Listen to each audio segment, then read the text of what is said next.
How to remove copyright claims on YouTube. Hello everybody and welcome back to our channel. So let's get started without any further ado. So let's say you just uploaded your latest video, views are tracking in, and then you get hit with a copyright claim. Not a strike, but a claim. So what's the difference? First of all, let's clear up the basics. A copyright claim is different from copyright strikes. A claim means YouTube's content ID found something in your video, maybe a song, a clip, or even a meme that someone else owns. It's not a penalty, but it could affect your monetization or visibility. On the other hand, a strike is more serious. That means the actual right holder filed a legal takedown.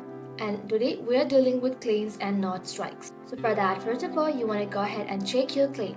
To find out what caused copyright claim, open up your browser in your PC and then in the search bar search for youtube.com. Once you search for it, you want to go ahead and log into your account and then tap on your profile icon. Just like so, you want to go ahead and tap on YouTube Studio.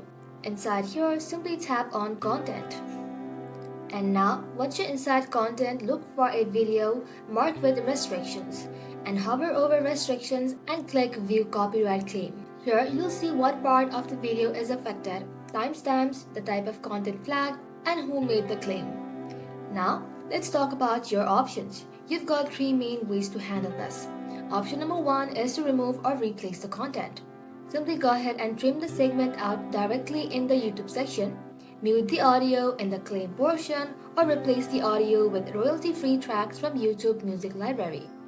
This is the fastest way to fix the issue and keep your video live, but it might mess with pacing and sound. Option number two is dispute the claim. If you believe the claim is wrong, maybe you have a license, maybe it's a fair use, you can dispute it. Go ahead and click on the select actions and then tap on dispute. You'll need to choose your reason and provide some explanation.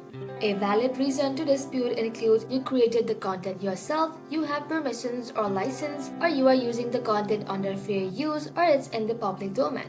Once submitted, the claimant has 30 days to respond. They can either remove the claim, ignore it, or escalate it. If you are wrong and they escalate, this could lead to a copyright strike, so don't just click dispute without being sure. So that is simply how you can do it, guys. Thank you all for watching the video till the very end and stay tuned until our next upload.